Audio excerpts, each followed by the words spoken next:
वो काय झालं काय बताइए तो सही और आप गैलरी में जाके कैसे सो गए थे कमाल को ये सारी टक्कर दे दे तो मुझे घर पर चलो था और इधर मूर्ति में जाई और कुछ पहले तो मुझे तक नहीं एक मिनट पहले आप ये बताइए क्या खा रहे हैं आप अरे मैं कुछ खा नहीं रहा हूँ माधवी माझी बोबड़ी वळली है क्या हुआ वो तो बताइए माधवी मैंने कल रात को भूतली को देखा किसको देखा भूतली माधवी भूतली क्या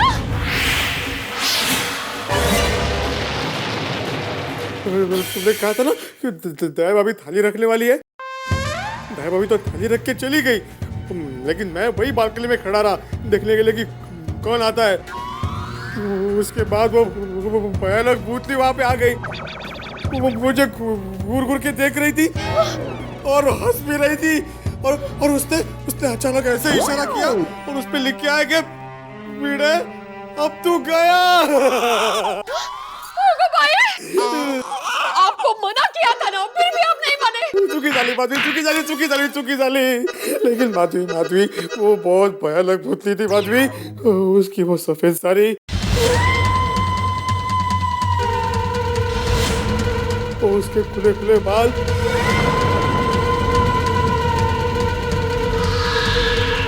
और उसकी वो विचित्र लेकिन भयानक हंसी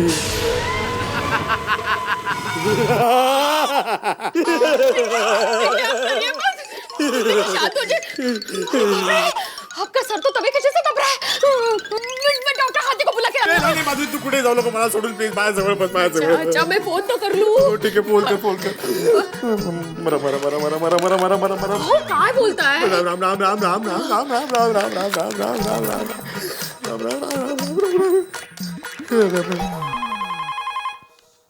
हेलो हेलो कोमल भाभी मैं माधवी डॉक्टर हाथी है हाँ है ना क्लिनिक में ही बैठे हैं जरा उनको हमारे घर भेजिए ना इनको बहुत बुखार चढ़ गया है अरे भेड़े भाई को बुखार आया है ठीक है मैं अभी उनको बताती हूँ जरा जल्दी भेजिए प्लीज हाँ माधवी भाभी हम दोनों अब भी आ रहे हैं हंस आ रहे हैं डॉक्टर हाथी आ रहे हैं डरिए मत अब शांत हो जाइए ओम मित्राय नमो ओम रवये नमो सूर्याय नमो कहाँ रह गए ये कोमल भाभी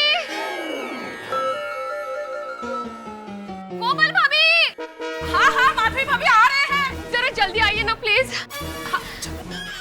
हाँ आते हैं अरे माधवी भाभी क्या हुआ कोई बीमार है हाँ इनको बहुत बुखार चढ़ गया है अरे बाप रे कैसे क्या हुआ क्या कैसे आजकल मौसम ही ऐसा है जिसको देखो बीमारी है नहीं दया भाभी मौसम की वजह से नहीं वो क्या हुआ कि जेठा भाई और चाचा जी ने जिस भूतनी को देखा था ना उसी भूतनी को इन्होंने भी देख लिया क्या हाँ कहाँ अपने सोसाइटी कंपाउंड में कभी कल रात जैसे दया भाभी थाली रख के गई ना ठीक उसके बाद थाली अरे ये माधवी भाभी कौन सी थाली क्या बोल के गए वो दान करने के लिए मैंने आपके पास लाल साड़ी हरी चूड़िया सिंदूर वो सब मंगाया था ना हाँ। वो मैंने एक थाली में रख दिया और फिर वो सामने फूल का बीच में वो काला टिपका है ना वहाँ पर रख दिया था क्यों क्योंकि मेरी माँ ने कहा था कि आखिरी बार भूतनी को जहाँ देखा हो वहाँ पर थाली रख देने से वो दोबारा लौट कर नहीं आती अरे क्या नॉनसेंस जैसी बात कर रही है भूत ऐसा थोड़ी भगते कहता भी दीवाना सुनता भी दीवाना अभी वो भूतनी रोज इधर आकर थाली मांगेगी सॉरी अरे क्या सॉरी अभी ये सब बात छोड़िए ना चलिए ना भिड़े भाई के घर पर जाता हूँ चलिए बापूजी गजब हो गया क्या हुआ कल रात को भूतनी ने भिड़े को देखा मतलब भिड़े ने भी भूतनी को देखा हाँ डर के मारो उसको बुखार है क्या बापूजी इसका मतलब ये कोई भ्रम नहीं हकीकत है हाँ चलो भिड़े के घर चलो हाँ चलिए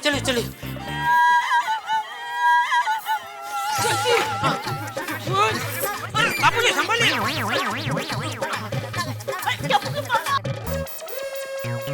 अब कहाँ जा रहे हो अरे येटिया कहाँ जा रहे हैं बापूजी आप लोग निकलो मैं मेहता साहब को बुला के आता हूँ हाँ ठीक है चलो आइले रोशन तेरे लिए मस्त पारसी चाय अरे चाचा जी दया भाभी क्यों हो गया? अरे सोडी भीड़े की तबीयत खराब हो गई है, जल्दी से उसके घर आ। की गल कर रहे हो? बुखार आ गया। चल चल रोशन फटाफट चल। अरे चचा भाई क्या हुआ? अंजलि भाभी मेहता साहब कहाँ है? अरे तारक सुनिए तो। हुआ भाई क्या हो जेठालाल? और मेहता साहब कल रात को सोसाइटी कंपाउंड में बीड़ा ना पी और सफेद साड़ी वाली भूतनी को देख लिया। क्या जेठालाल तुम्हारे सर पे अभी तक इस भूतनी का भूत सवार है? अरे भाई मेरे सर की बात छोड़ो, भीड़े के सर पे बुखार चढ़ गया है। बुखार आ गया उसे? हाँ क्या हो रहा है यार ये? चलो चलो फिर चलो यार। चल, हाँ,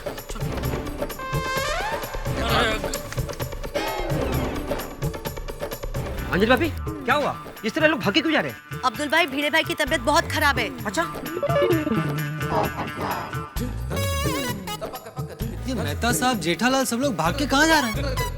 ये अब्दुल क्या हुआ?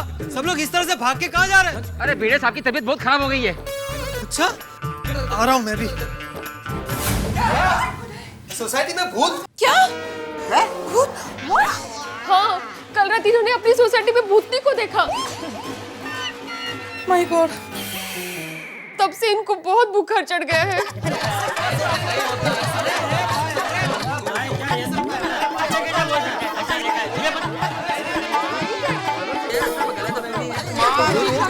अरे एक मिनट हेलो हेलो हेलो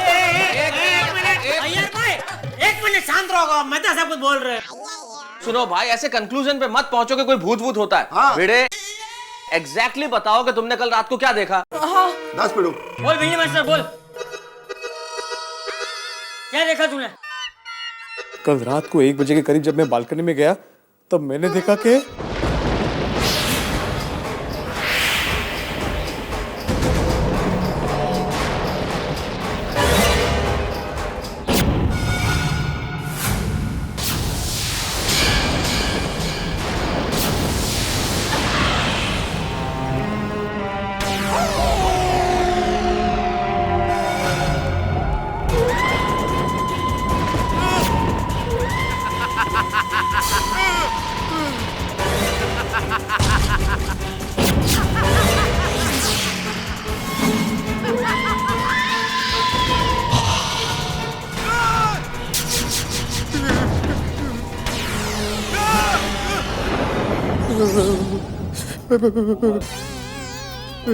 अब डरिए मत, डरिए मत।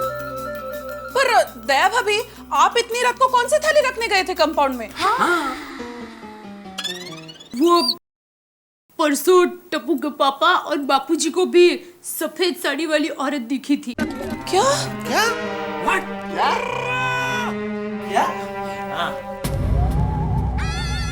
तो मेरी माँ ने उस भूतनी को भगाने के लिए टोटका बताया कि एक थाली में लाल साड़ी, सिंदूर और हरी चूड़ियां रख दो और फिर वो भूतनी जिस जगह पर आती जाती रहती है वहां पर उस थाली को रख दो तो भूतनी दोबारा उस जगह पर नहीं आएगी। लेकिन मेरी माँ ने एक बात का खास ध्यान रखने को कहा था कि थाली रखने के बाद वहां पर पीछे मुड़ के मत देखना। लेकिन भीड़े भाई ने ये सब देख लिया और अब देख रहे हैं उसका अंजाम। कमाल है जेठा भरा। आप लोगों ने भूतनी देखी तो हम लोगों को बताना चाहिए था ना। हाँ अरे भाई कोई खुशखबरी थोड़ी है कि मैं सबको बताता फिरूं। वैसे मैंने मेहता साहब को बताया था लेकिन उन्होंने मुझे मना किया किसी को बताने से कि खामखा अफवाह फैल जाएगी, इसलिए मैंने किसी को बताया नहीं। नहीं भाई नहीं, किस जमाने में रह रहे हो आप लोग भाई? भूत वूत जैसी कोई चीज इस दुनिया में होती ही नहीं है। मैं तो बिल्कुल मानने को तैयार नहीं हूँ। और पिड़ू यार तूने कोई बुरा सपना देखा आएगा। ये भी हो सकता है। अरे सोडी मैं सच कह रहा हूँ बाबा, मैंने उस भटकती आत्मा को देखा है। और पिड़ू फिर तेरे को उसी समय चिल्लाना चाहिए था। हम सारे बाहर आके उस भूतनी को पकड़ लेते हैं। आत्माराम ये सब कैसे हो सकता है? भूत भूत कुछ नहीं होता है। I don't believe in ghost। मेरा साइंस ये भूत भूत की बात मानने को बिल्कुल परमिट नहीं करता। बराबर है ये साहब। अरे भाई तुम्हारी परमिट पुरानी हो गई है। इधर 3 लोगों ने भूत को देखा है तो क्या सब झूठ बोल रहा है? तुम्हारा परमिट रिन्यू करो।